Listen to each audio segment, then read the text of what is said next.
On today's episode of the Locked On Texans podcast, an early look at the Indianapolis Colts. What do the Houston Texans defense need to do to keep that Colts team in check?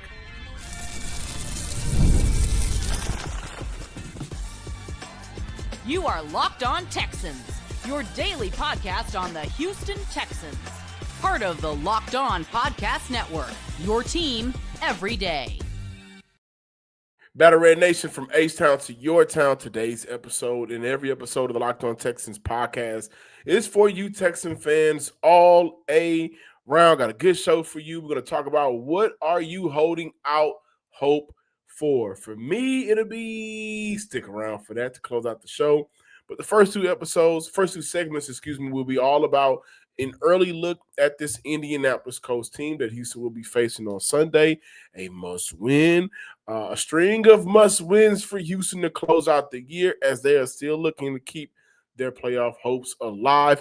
I'm your Texans credential media member and football analyst, John Hickman, and thank you to all of my everydayers from the Himalayas for making the Locked On Texans podcast your first listen of the day, for being a part of the Locked On Podcast Network, and for helping propel us to being the number one sports podcast in the nation, number one sports podcast network in the nation.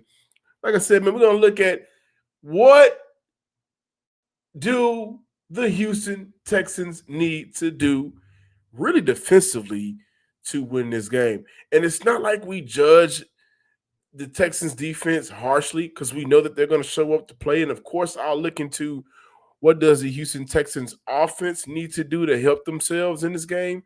But for the defensive side of the ball, it's really all about keeping that passing offense in check.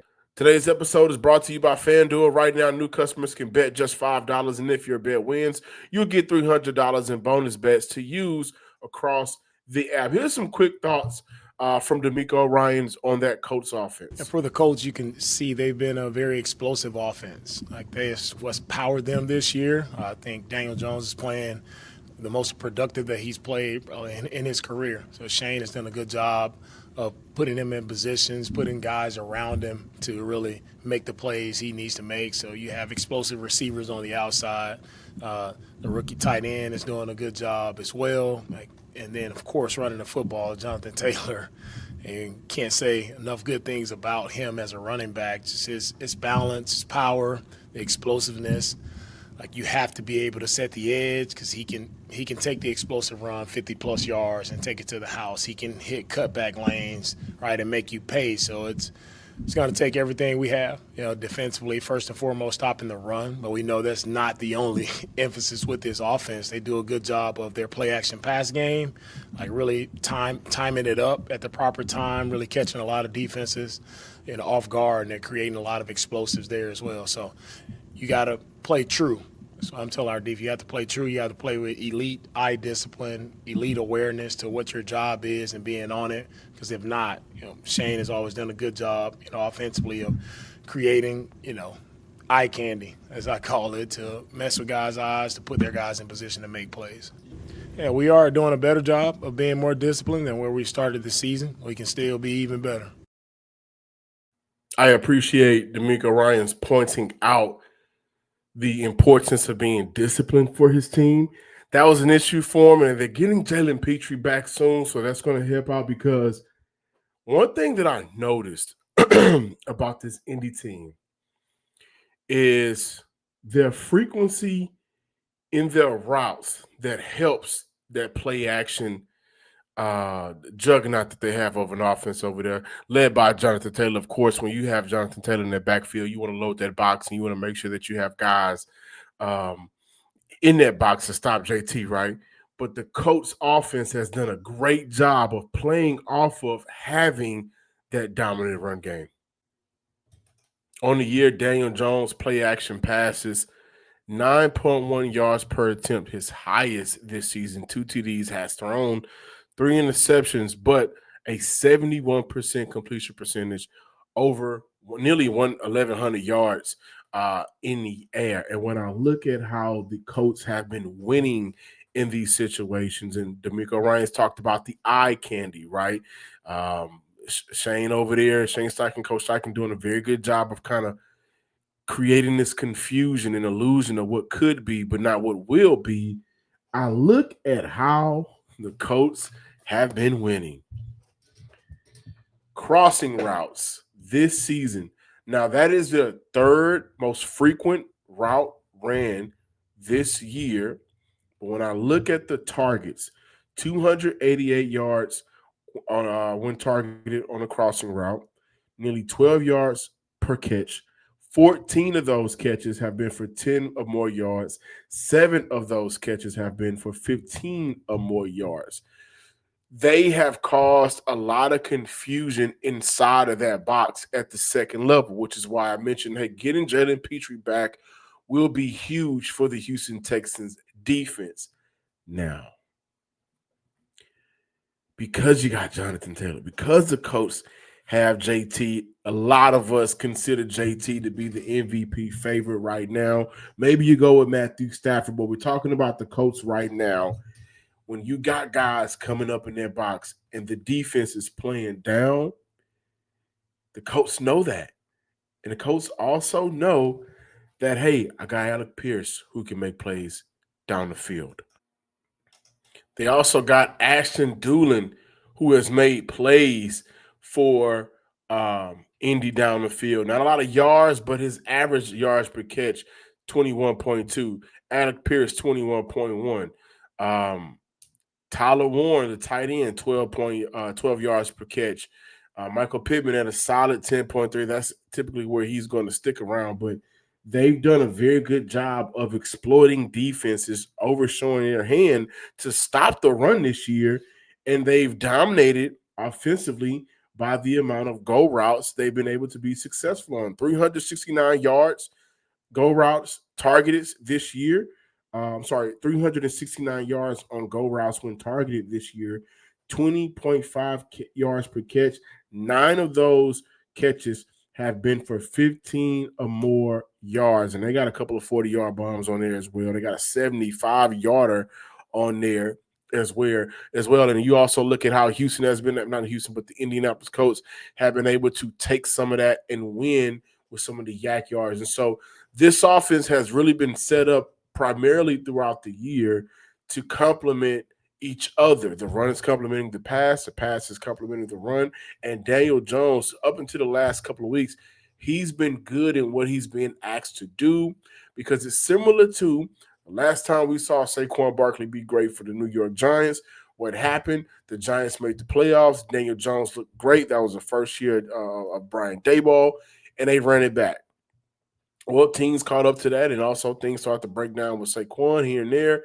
But Jonathan Taylor has been so great for that offense, it has allowed for Shane Steichen and his play calling to exploit what defenses know that the Colts are going to do. They can't stop the run. They try to stop the run.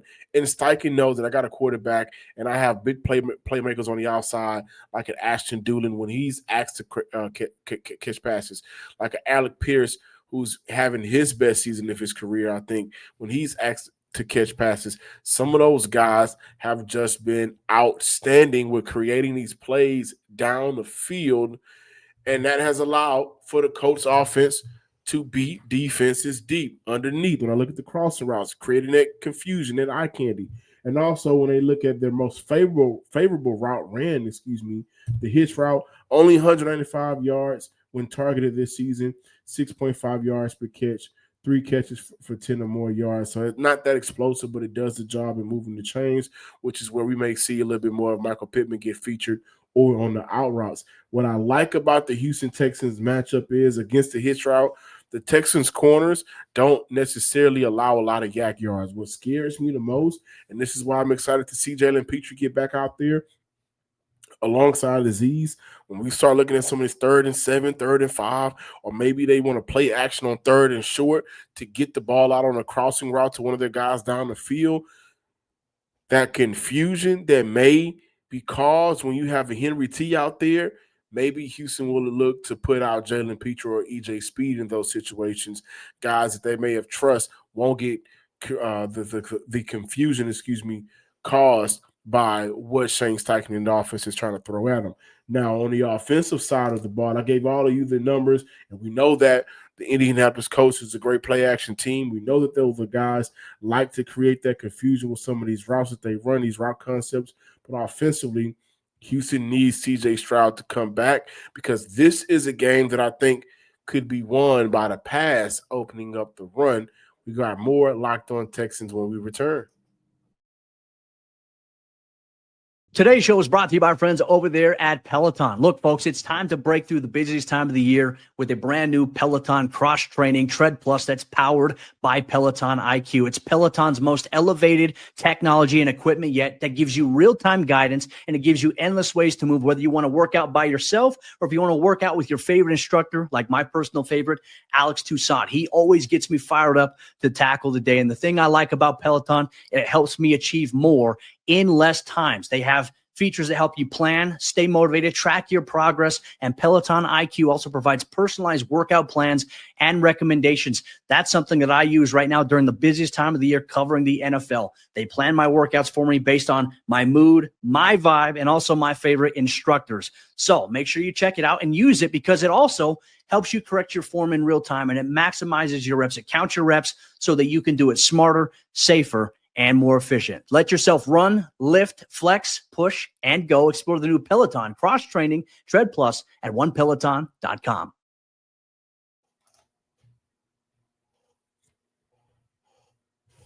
Texan fans, we are back talking Texans. Early look at the Indianapolis Colts, a guy that I didn't mention in the first segment.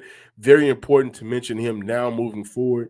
Second-year sophomore safety, Kalen Bullock. When we talk about the key details for the Houston Texans to win their matchups on the defensive side of the ball, Kalen Bullock, who's been playing some good football since the Houston Texans bye. For you PFF nerds out there, and remember, I like PFF as well, not necessarily calling you a nerd, but you know the numbers in sports and analytics, you're going to kind of get tagged with that nerd tag, right? But since returning back from the bye, Kalen Bullock, shout out to my boy Texans Jacob for putting this out there, a 90.9 PFF grade, an 89.2 cover grade, 8 targets his way, only 1 catch allowed, 18 yards on that 1 catch, 4 interceptions, a 0 pass rating when targeted, 0 missed tackles. And I think that may be around 1 or 2 in real time just watching tape, but he's gotten better in terms of his angles this year coming downhill.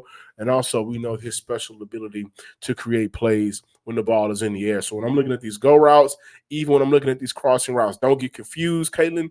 Be where you need to be. There's no more C.J. Gardner-Johnson for us to blame. But also when they get to those go routes, make a play on the ball, give Houston an opportunity to get some good field position by creating these turnovers. Now, C.J. Stroud versus divisional opponents in his career. 21 TDs, only 4 interceptions, a 69 completion percentage. 11 of 13 games with a positive EPA. The Texans are 9-4 in games where Stroud plays versus a divisional opponent in his career. Let's talk about it. The Colts defense, as much as I talked about that offense being good versus in terms of the play action that they operate down there offensively, the Colts defense, they are a very good defense versus the play action. I'm looking at some of the numbers, a couple of turnovers caused in terms of interceptions. And I'm also looking at the passing yards on play action plays, 21, 34, 23, 54. But in that game, it did result in 2 touchdowns, 20, 27, 34, which resulted in a touchdown. Only twice, 3 times actually, has a team versus the Colts defense garnered more than 70 yards on play action attempts. Atlanta, the Cardinals, and Tennessee. This is a very good team versus the play action. Why is that? Mainly because they are so good at stopping the run. So whatever play action you think you're going to throw out there versus that Colts defense, they trust their guys up front, and they allow their back end of that defense, to be able to be in the position to make plays. And that's been a strong suit for the Houston Texans this year with Nick Chubb and Woody Marks. The play action game for C.J. Stroud, when he's out there, 7.3 yards per attempt, 3 TDs, only 1 interception, a 61 completion percentage, 22 first downs. Davis Mills, 6.4 yards per attempt, his highest yards per attempt this season, 2 TDs, and 16 first downs. The Texans are looking at nearly 40 first downs from play action attempts. That has been a strong suit. I don't think it will be a strong suit against the Indianapolis Colts on Sunday. They stop the run very well. They're going to force you to be in positions where it may not be as advantageous if you were playing up against a different defense. Now, what I like to highlight is this is why the Houston Texans need C.J. Stroud back. Plain and simple. The Colts, great run defense. The Colts, not a good passing defense overall, which is in large part to why they traded for Sauce Gardner. That was a move that was a make-or-break move on the season. Can we agree on that? Will it pan out for them? We'll have to wait and see until week 18. I understand that. But when you get a quarterback like C.J. Stroud back out there with, we presume, the best offensive line combination, I think that they're going to have a very good challenge Sunday versus Indy. You're getting your best on best. That's what you're getting. You're not leaving the chance for Nick Haley to be overly aggressive through 4 quarters, might I add, to rely on the run if the run isn't there, because now you're not game planning to not lose a game because maybe you're game planning around Davis Mills. Now you're game planning for C.J. Stroud, who can go win you the games. And might I add, the last time C.J. Stroud was not sacked in the game, he threw for over 300 yards. He had over 300 total yards of offense. He is still the franchise, right? And that's what I like. That's what I want to see. So I think we're all waiting to hear about the update for the health of both Jalen Petrie and C.J. Stroud, 2 players that will be monumental in any success the Houston Texans can have moving forward. And this isn't a PSA in me not having faith in Davis Mills. This is more so a PSA in me understanding that the Colts are okay with you trying to run on them because they know that's their strong suit. What the Houston Texans need is to be able to Nico Collins, Jaden Higgins, Dalton Schultz. Those guys have to be involved in the game through 4 quarters. And I think with how we saw the Texans offense finish the game against Buffalo, every offensive playmaker was taken out of that game due to play calling. And I don't think it was because of anything Buffalo did differently. I think it was more so of coaching not to lose that game. Can they afford that moving forward? Absolutely not. Who gives you an opportunity to get as far away from that mindset? Your franchise quarterback. I think we can agree on that. And this Colts defense will give Houston the opportunity to stay on the field. They are currently ranked 28 in third down defense this season. So, again, you get your best players out there on the field who you trust, C.J. Stroud. They're going to give Stroud an opportunity in an offensive line to be very impactful, to stay on the field, win the time of possession, which is something the Houston Texans want to do. You look at KC, 7 of 16 on third down against the Indianapolis Colts a couple of weeks ago versus the Atlanta Falcons. They were 0-3, 0-8. 3, 2, 1. And KC was an offense that's kind of struggling, trying to find their way as well. I think Houston has a shot to win this game if the Texans get their franchise quarterback. Because, again, in terms of being able to pass the ball, do you want to rely on Mills or Stroud? I think that should be the game plan. Allow the pass to open up any run opportunity for Marks underneath and Chubb underneath. Now, we all have hope. We all believe that maybe something could happen for this team before we get to the end of the year. What could that be? I'll tell you mine, and I want to hear what you are holding out hope for the Houston Texans this season.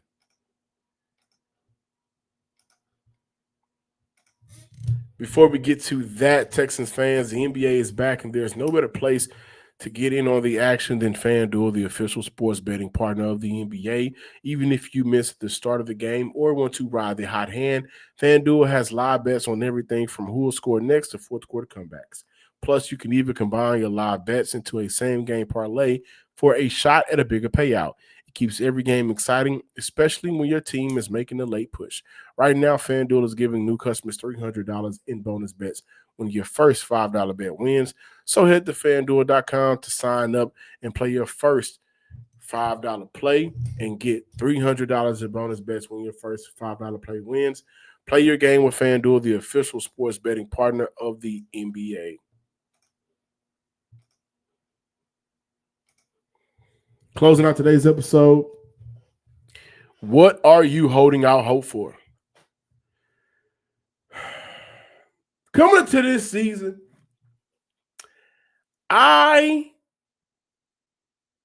we had battles on the Texan squad show, me and Stan, MC as well. Aisha Morrison when she was with us to kick it off. My eyes don't fool me. I know the players that I watched coming out of college. And if there is anything that I have prided myself on since covering your Houston Texans team, guys, it has been my draft coverage. It has been. I don't have a lot of misses. And when I look at some of the things that I'm holding out hope for, in some ways I got them. We're starting to see Woody Marks more as the featured back. Not the lone back, but the featured back, right? And I think that has been good for Houston. He's been a part of Houston's more explosive rushing moments this year. On the year, Woody Marks has 422 yards on the ground.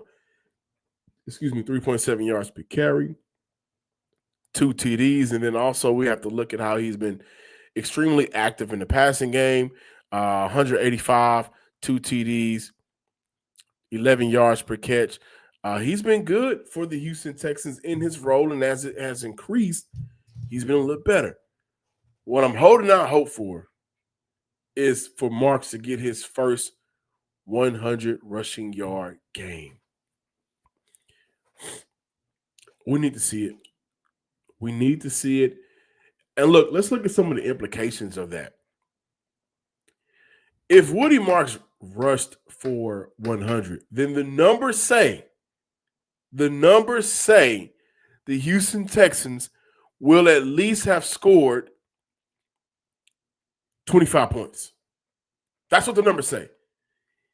Anytime the Texans have ran for over 100 yards coming into the Buffalo game last week, they averaged, I think it was 27 points per game, They scored 23, so around 25 points per game. They had 100 yards on the ground a day as a team. But let's also look at if it's just Woody Marks getting the 100 on the ground. Then what does the rest of the offense look like? Houston has not had a 100-yard rusher. Of course, Joe Mixon had a few last year, but they hadn't had one all year. It's been an extreme effort of running back by committee. So if Marks gets his 100, then let's look at what does that mean for Nick Chubb. Well, that means that Nick Chubb is staying fresh, and he's going to be available for if the Houston Texans make the playoffs. Another body that's fresh for the playoffs, another vet that's seen the playoffs, he'll be there. Again, the implication of what does the offense look like in terms of the scoring output. But also, what did the offensive line do to allow a running back to get to 100 yards? So I want to see the rookie get his 100 yards on the day. I think that would just mean a lot of great things for the Houston Texans. And another thing that I'm holding out hope for Houston. And again, it's been glass half full, half empty when looking at this player. Jaden Higgins' route count average week 1 through 5, 12.4 per game. Shout out to my man Texans Cat for putting this out there. Weeks 7 through 6 coming out of the bye, that number has doubled, 25.7 per game. So the opportunities have continued to grow and grow for him, and he's been making the most out of it. He is tied for most receiving touchdowns on his team with 4, 3 coming from the slot. There's been a couple of games where he's been the second receiver in terms of yards this year for Houston, especially as of late. I am looking forward to Jaden Higgins getting his first 80-yard, 1-touchdown game. And we came close to that against Buffalo. Again, what does that imply? That implies that he's winning his one-on-one reps. That implies that whoever CB2 is on him, he's made easy work of that young man or vet, however long he's been in the league. He's made easy work of that man. I think that also imply that he's helping out Nico Collins, not having to be the end-all, be-all at the receiver position for Houston, which is what they've been looking for all year. For the most part, it's been Nico and Dalton Schultz. So I'm looking forward to Jaden Higgins, and this is why they need C.J. Stroud back. We need to see C.J. Stroud back on that field. But I'm looking forward to Jaden Higgins continuing to ascend and becoming more of a focal point of that offense in terms of the receiver spot. The last thing, and maybe I shouldn't hold out hope for this. Maybe I shouldn't. I'm holding out hope that somebody, I don't even want to put a name on it, somebody could step up and be this team's wide receiver, tight end too. Dalton Schultz has been phenomenal for Houston in what he's asked to do this year. Second on the team in receiving yards, only has 1 touchdown on the year. Second on the team in receiving yards per game. 230 yak yards on the season. That's the most on the team this year. He's also sitting at 26 first downs. That's second for anybody catching passes from the quarterback this year. And he's been doing this banged up. Cased over. Houston gave you opportunities against Buffalo on Thursday. You dropped the ball. I mean, literally dropped the ball. They've held out for you. This team really wants Cade Stover to work out. I can tell. May not work out. He may not be the guy. He may not be the answer. And what we're finding out is some tight ends coming out. Depending on how Houston goes about free agency to help rebuild that offensive line, maybe look for playmakers to fill those positions. Who knows? They could very well go draft themselves a young tight end. And that would be 2 years for Cade Stover in Houston, where essentially he hasn't been playable. He hasn't been good. 28 yards in 2 years. It wouldn't make sense for Houston to continue to invest in him moving forward. So I'm holding out hope that Cade Stover, really anybody, can help Dalton Schultz out in this tight end production, because if there hasn't been a year, we should all be clapping for Dalton Schultz because of his effort and how he's kind of changed his approach to things. We notice we ain't seen a lot of attempted hurdles this year. We ain't seen that. He's trying to preserve himself.